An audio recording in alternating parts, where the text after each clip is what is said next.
So, what if your state government sent you a check every single year just for living there? Sounds kind of like a fantasy, right? Well, for decades in Alaska, it was a reality. But that reality has now turned into one of the biggest, most bitter political fights in the entire country. Okay, let's get into this.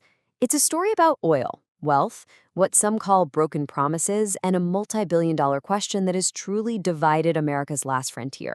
This is the question that critics of what's happened in Alaska are asking. I mean, it's a dramatic, high-stakes claim, isn't it? It frames this whole thing not just as a budget debate, but as a story of potential financial betrayal on a massive scale. To really get how we got to this point, we need to go back to the very beginning. All right, let's rewind the clock. The Alaska Permanent Fund.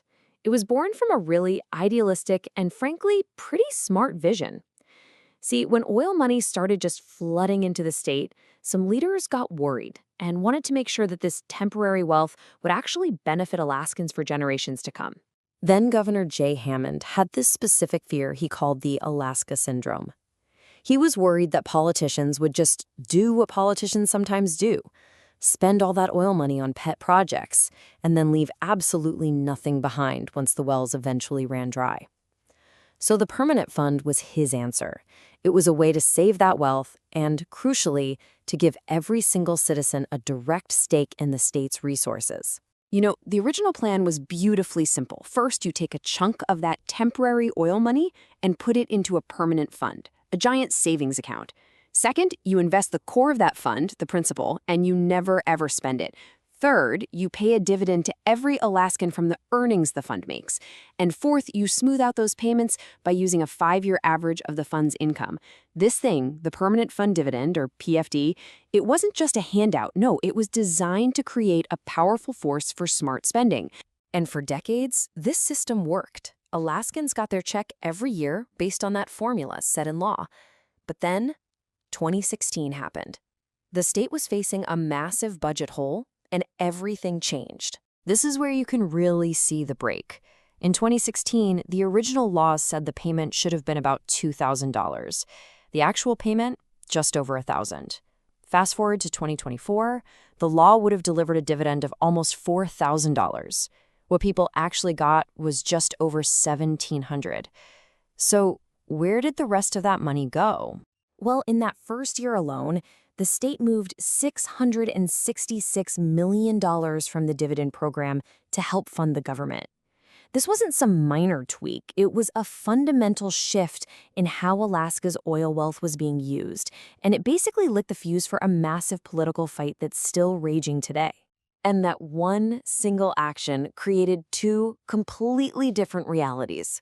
Seriously, depending on who you ask in Alaska, the PFD cuts were either a totally necessary act of responsible governing or a colossal betrayal of the public's trust. On one side, you have the argument for fiscal responsibility.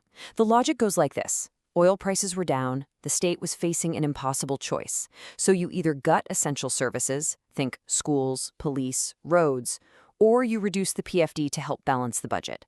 From that point of view, it was the only sustainable path forward. But on the other side, you have this narrative of absolute betrayal. Critics call it a systematic confiscation of money that, in their view, rightfully belongs to the people. And it was all done, they say, without a vote and without their consent. And the language here is, wow, it's incredibly powerful. People who oppose the cuts don't just call it a reduction, they call it theft. They say the money was siphoned or stolen. They are framing this as a moral and legal violation, not just a simple policy disagreement. And they've put a staggering number on this alleged betrayal. Critics argue that since 2016, when you add it all up, a cumulative total of $25 billion has been redirected away from citizens' pockets and into the state budget instead.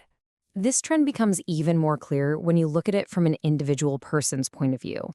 The amount diverted per person has just grown dramatically. It started at about $1,000 withheld back in 2016. By 2024, that number had ballooned to over $2,000 withheld per person. Think about that. For a family of 4, that's nearly $10,000 in a single year that they would have gotten under the old formula. So look, this is not just some abstract debate about accounting and spreadsheets. This fight over the PFD has had profound, real-world consequences for the state of Alaska and for the people who live there.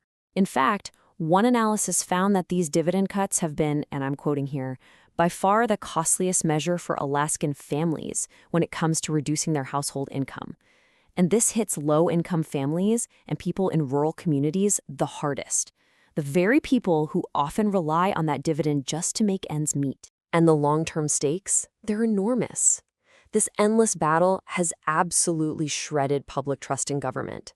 It's created constant political instability. It's also worsened economic inequality and made rural communities feel even more left behind. And now you've got serious questions about people leaving the state and about what's fair to future generations.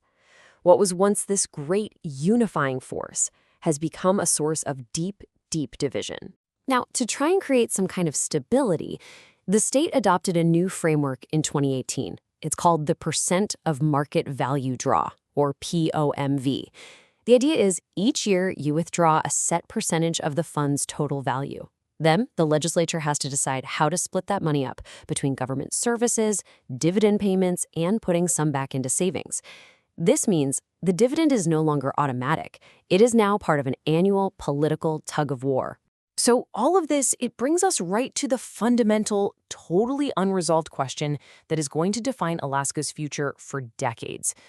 Remember, the original promise of the fund was all about generational equity, saving for the future. Well, the decisions being made right now will determine what future Alaskans get. Will they inherit a healthy, robust fund that provides both stable services and reliable dividends? Or will they get a fund that's just a source of permanent political conflict and constant uncertainty? Ultimately, it all boils down to this. Is the permanent fund dividend a flexible fiscal tool that lawmakers should be able to manage as they see fit to meet the state's needs? Or is it a sacred promise that was made to the people of Alaska, a promise that has now been broken?